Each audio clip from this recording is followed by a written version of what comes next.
Hey everybody, welcome back. So today's going to be kind of a day in the life thing. We've got our Nile Monitor over here who needs to eat. We're going to feed him. Our male reticulated python here just shed. We're going to get him soaked, get his enclosure cleaned out, his water changed.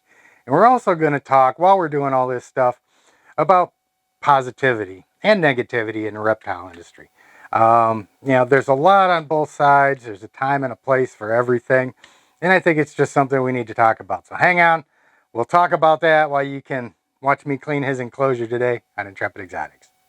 Whether you're a lifelong keeper or just getting started, help us encourage responsible keeping, conservation, and public education in the interest of keeping our reptiles safe and healthy as we protect them for future generations. You're invited to spend time with us as we experience these awesome animals together on Intrepid Exotics.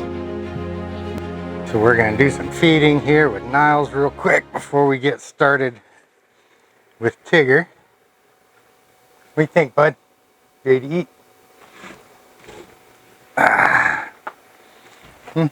You ready to eat? There you go. Want some help?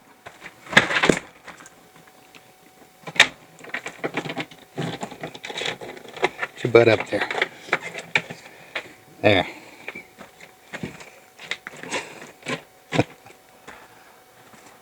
Gotta love this guy. He's such a good boy. Especially when it's time to eat.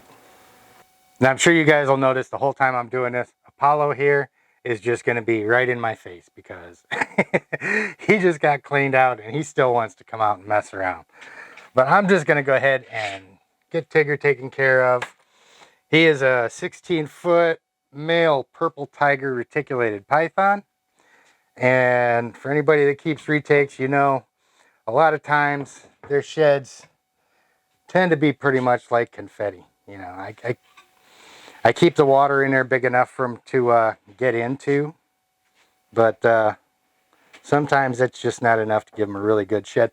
Cool thing is he looks to me like he got it all, but anytime he sheds, I still soak him.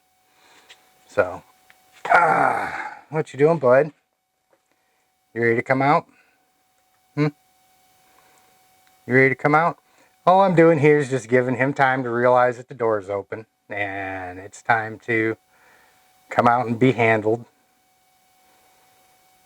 Just like to give him plenty of time. With a snake this big, you want to give him all the respect that you can. Come on, buddy.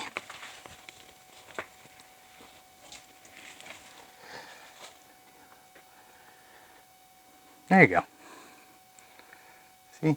Got some water there. There you go, bud.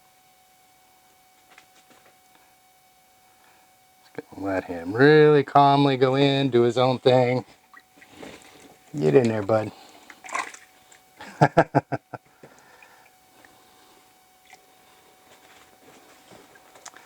And of course, as always, they come right out the other side.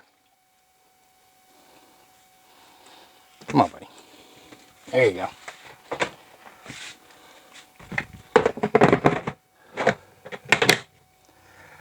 Okay. Now you can see, didn't go crazy with the hook.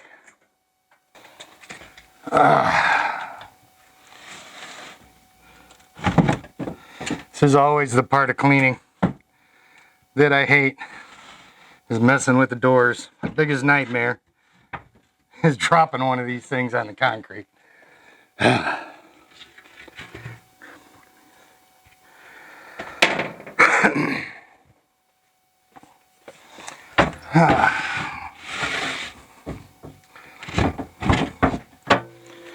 But he did pretty good this time around.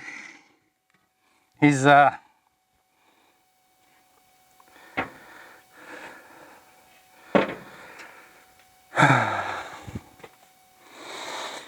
looks like he got it all off. But one of the things that we wanted to talk about today was, like I said, positivity in the reptile hobby. It's really important. A lot of the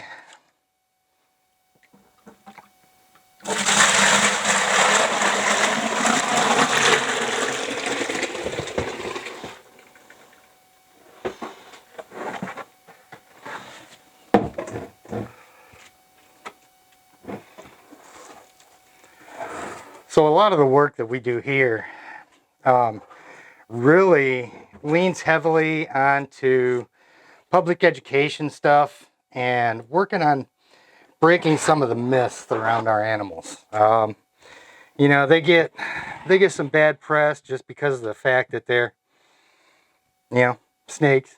So many people are afraid of them. But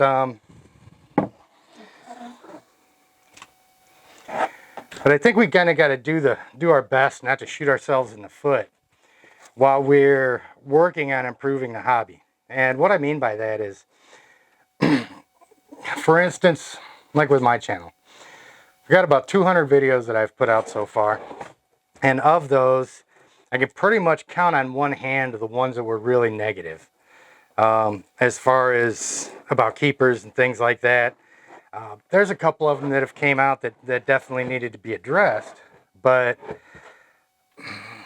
there's not very many of them, and that's by design. It's not because I don't care, and I think that's a big sticking point that a lot of people really need to come to terms with. It's not that those of us that don't post this stuff and don't chase people around, it's not that we don't care about it. It's that we understand that a lot of times we are going to be the only exposure that people get to these animals.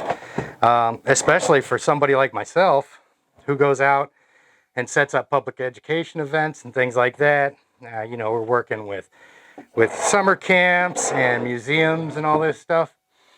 And, you know, their opinion of the educational programs that we do is going to be based in large part on the videos that I put out.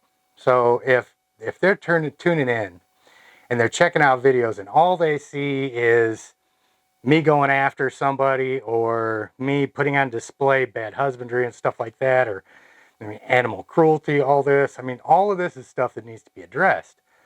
But, you know, if that's the first impression that people get of reptile keepers, then it's not going to put us in a good light. It's going to make it more difficult for us to get out and put these animals in a positive light. So, you know, there's always the argument that things need to be brought to light, that things need to be exposed and things like that. But on the other side of the coin, there's a time and a place for it, really.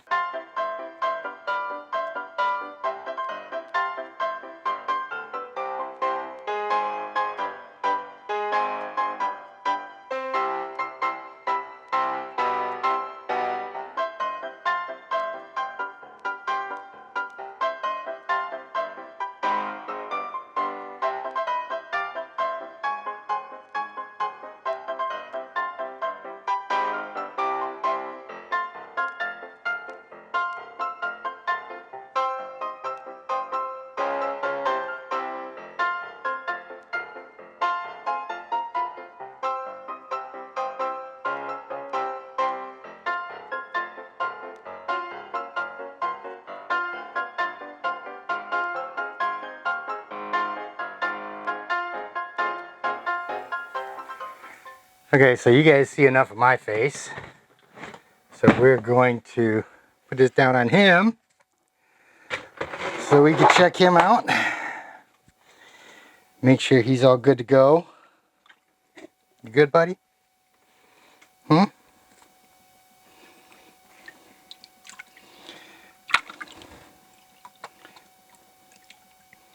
on. You look good to me.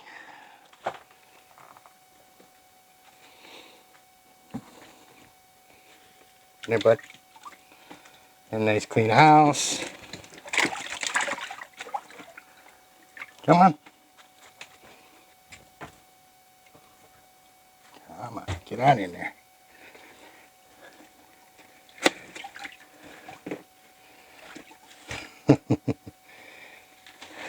There you go.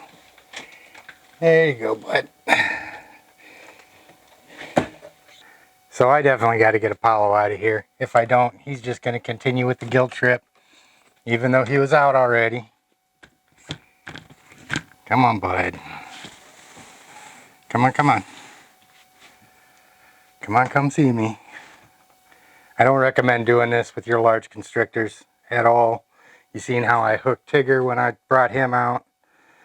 This guy is just a unique animal. We have an understanding. He likes coming out and interacting. And I know him.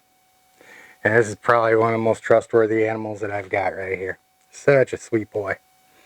But, you know, the long and short of what we're talking about today is that, you know, we, as a reptile community, we're kind of behind the eight ball a lot of times. And we've really got to have our best foot forward when it comes to the community. Now, you know, there's like I said, there's a lot of bad things that'll happen. A lot of bad people. There's some bad people. I wouldn't say a lot. But, you know, there's a time and a place to address that. And, you know, especially if we're talking about something like being online and some of these groups where new people are trying to learn. You know, if the members of that group are asking you to keep the negativity away, it's not because they don't care. It's because they're trying to create a positive environment. So, you know, it's our duty to respect that. It really is. And like I said, there's no shortage of, you know, time and place where all of this stuff can be brought to light. And we just got to remember, man, there's a side to these animals that's freaking amazing, man. I mean, how else can you take an animal from the other side of the world and just hang out with it like this, you know? In order for us to be able to, you know, avoid these bad laws and help new keepers learn what they're doing and learn how to handle the animals and things like that, we've got to have some positive spaces for everybody that enjoys just being there. And like I said, I couldn't make my channel, you know, constantly negative and constantly attacking everything that goes on, because, you know, the people that look to us to do the public education stuff, if that's all they see is that negativity, nobody wants to be associated with that. You know, it's all about being positive. It's all about, you know, the science of the animals and studying them and everything that we can experience with these guys. So, like I said, guys, if somebody is asking you to back off or, you know, maybe take some drama someplace else, it does the entire reptile community a good service if we just oblige that. Okay, so most of the cleaning's done. A little bit more to do, but let's keep it positive, guys. If we got somebody in there, a new keeper or something, asking questions, let's be kind to them. Let's be constructive. If we see somebody doing something wrong, let's pull them off to the side. All of this stuff all just leads towards building a really positive community that we really need, because there's more than enough people out there who would like to see us lose our ability to keep these animals. And does us no good if we're fighting amongst ourselves. And for those of you guys that missed it, we've just recently adopted an awesome, gorgeous hybrid Jagpondro. And I've got the introduction video right here. Catch that. And we'll see you guys next time on Intrepid Exotics.